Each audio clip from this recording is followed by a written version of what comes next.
কোনোবাই আলফা সন্ত্ৰাসবাদী বুলি ক'লে মই তাক বিশ্বাস নকৰো। জননী জন্মভূমিক ভাল পায় হাতত অস্ত্ৰ তুলি ল'লে তাক আইনৰ বিৰুদ্ধাচৰণ কৰা হ'ব পাৰে, দেশ আৰু জাতিৰ বিৰুদ্ধাচৰণ কৰা নহয়। মইতো পৰেশ বৰুৱা ডাঙৰীয়াক সদায় কওঁ যে 10 দিনৰ কাৰণে আপুনি অসমত আহক, আপুনি আৰু মাইনমাৰলৈকে চাইনালৈকে ঘূৰি নাযাব। অসম ভাৰত চৰকাৰ আৰু অসম চৰকাৰৰ মাজত স্বাক্ষৰিত ত্ৰিপাক্ষিক চুক্তি অনুসৰি আলফাৰ দীৰ্ঘদিনীয়া সংগ্ৰামৰ সময়ছোৱাত আঘাতপ্ৰাপ্ত সদস্যসকল, নিৰ্যাতিত সদস্যসকল, নিৰুদ্দিষ্ট সদস্যৰ পৰিয়ালসকল আৰু 852 জন সংযুক্ত মুক্তিবাহিনী অসমৰ সদস্যাক আত্মসংস্থাপনৰ বাবে আমি আৰ্থিক সাহায্য প্ৰদান কৰিছো। অৰ্থনৈতিকভাৱে ৰাজ্যখন সুৰক্ষিত হৈছে, মানুহ আগতকৈ স্বাৱলম্বী হৈছে, অসম আগবাঢ়িছে। ৰাজনৈতিক দিশত অস্তিত্বৰ সমস্যা হৈছে, অৰ্থনৈতিক দিশত আমি আগবাঢ়িছো। সমাজত শান্তি আৰু শৃংখলাও আগতকৈ যথেষ্ট উন্নত হৈছে আৰু বহু প্ৰত্যাহ্বান নেওচি আজি আমাৰ জাতিটো আগুৱাই গৈছে।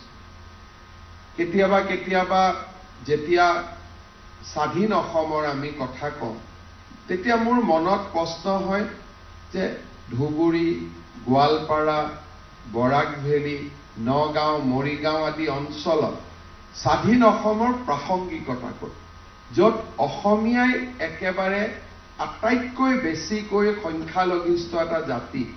স্বাধীন অসমৰ আমি কল্পনা কৰোঁ যেতিয়া অসমীয়াৰ প্ৰভুত্ব থাকিব, অসমীয়াৰ গুৰুত্ব থাকিব। কিন্তু দ্বিতীয় শ্ৰেণীৰ নাগৰিক হ'বৰ বাবে স্বাধীনতাৰ কোনো প্ৰশ্ন থাকিবই নোৱাৰে।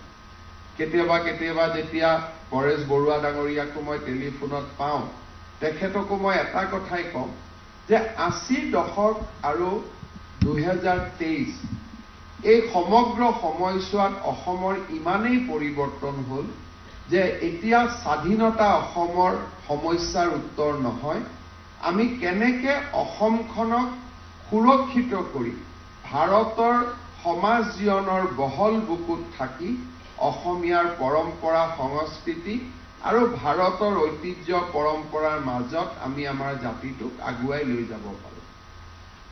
বহুদিন যেতিয়া ৰাজ্যত আমি নাথাকোঁ, বহুদিন যেতিয়া আমি ৰাজ্যৰ বাহিৰত থাকোঁ, তেতিয়া পৰিৱেশ আৰু পৰিস্থিতি আমি বুজি নাপাওঁ। কিন্তু আজি যিখন বৰপেটাৰ কল্পনা কৰি আমি হাতত অস্ত্ৰ তুলি লৈছিলোঁ, যিখন নলবাৰী কল্পনা কৰি আমি হাতত অস্ত্ৰ তুলি লৈছিলোঁ, যিখন বঙাইগাঁও, যিখন ধুবুৰী, যিখন গোৱালপাৰাৰ কল্পনা কৰি, যিখন নগাঁও, মৰিগাঁও, দৰঙৰ কল্পনা কৰি অস্ত্ৰ তুলি লৈছিলোঁ, সেই পৰিৱেশ আজি যোৱা 25 বছৰত ভাবিব নোৱাৰাকৈ পৰিৱৰ্তন হ'ল। আৰু আজি তাত অসমীয়া মানুহে কেন্দ্ৰীয় চৰকাৰৰ নীতিৰ কাৰণে নহয়, এটা জনসংখ্যাৰ পৰিৱৰ্তনৰ কাৰণে আমি আমাৰ মাটি হেৰুৱাইছোঁ, আমি আমাৰ ভূমি হেৰুৱাইছোঁ। কোনেও কাঢ়ি লোৱা নাই। মানুহে এটা ক'ব গ'লে প্ৰাকৃতিক নিয়ম মতে মানুহে থাকিব নোৱাৰি ধুবুৰী, গোৱালপাৰাৰ পৰা আঁতৰি আহিছে, গুৱাহাটীত আহি সোমাইছেহি, বৰপেটাৰ পৰা আঁতৰি আহিছে।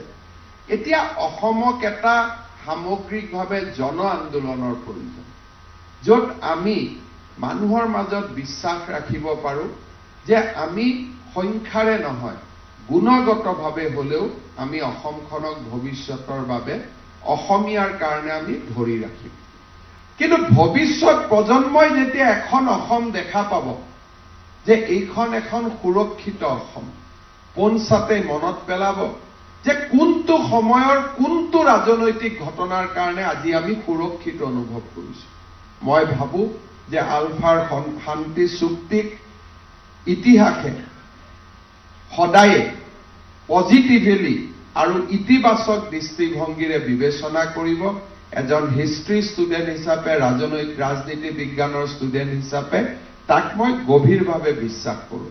সেই দিনটো চাবৰ বাবে আমি থাকিম নাথাকিম মই নাজানো, কিন্তু মই বিশ্বাস কৰোঁ যে এই শান্তি চুক্তি আমাৰ ৰাজ্যৰ জনসাধাৰণৰ, অসমৰ জনসাধাৰণৰ ভৱিষ্যত সুৰক্ষিত কৰাৰ বাবে এক মাইলৰ খুঁটি হ'ব। আলফাৰ শান্তি চুক্তিক আজিৰ ইতিহাসে নহয়, অসমৰ ভৱিষ্যতৰ ইতিহাসে মূল্যাংকন কৰিব যে এই শান্তি চুক্তিৰ ফলশ্ৰুতিতে অসম বিধানসভাত আৰু 50টা বছৰলৈকে অসমৰ লোকৰ দপদপনি থাকিব। আজিৰ এই মুহূৰ্তত কৃতজ্ঞ অসমীয়া জাতিৰ হৈ সংযুক্ত মুক্তি বাহিনী অসমৰ সভাপতি ৰাজীৱ ৰাজকোঁৱৰ ডাঙৰীয়া, গোলাপ বৰুৱা ডাঙৰীয়া আৰু সকলো আলফাৰ প্ৰাক্তন সদস্যক মই মূল খুঁটিলৈ আদৰণি জনাইছোঁ। আপোনালোকৰ যি প্ৰচেষ্টা আছিল, সেই দেশপ্ৰেমেৰে উদ্বুদ্ধ এটা প্ৰচেষ্টা আছিল।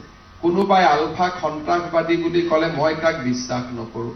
জননী জন্মভূমিক ভাল পাই হাতত অস্ত্ৰ তুলি ল'লে তাক আইনৰ বিৰুদ্ধাচৰণ কৰা হ'ব পাৰে, দেশ আৰু জাতিৰ বিৰুদ্ধাচৰণ কৰা নহয়। কিন্তু অস্ত্ৰৰ জনজননীৰ মাজতো বিবেকত প্ৰাধান্য দি সময়ৰ লগত খোজ মিলাই যিটো সময়ত অস্ত্ৰ পৰিত্যাগ কৰাৰ সাহস দেখুৱাব লাগে, সেই সাহস দেখুৱাটো দেশপ্ৰেমিকতাৰে এটা উদাহৰণ।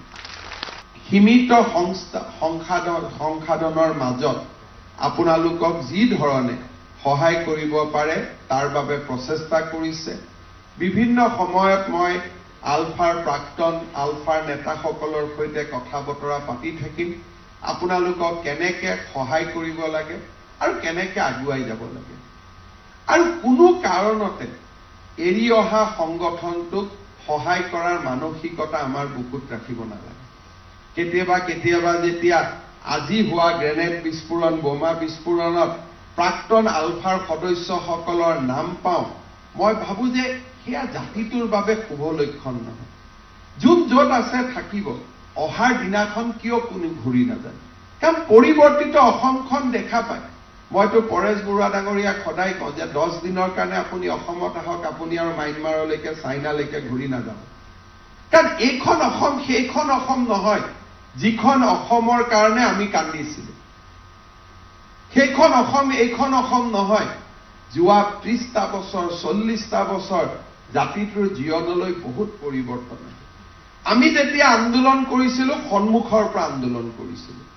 এতিয়া পিছৰ পৰা কাবাক সহায় কৰিম, সেয়া আমাৰ আগত মানসিকতাও নাছিল, আজিও থাকিব নালাগে, ভৱিষ্যতেও থাকিব নালাগে।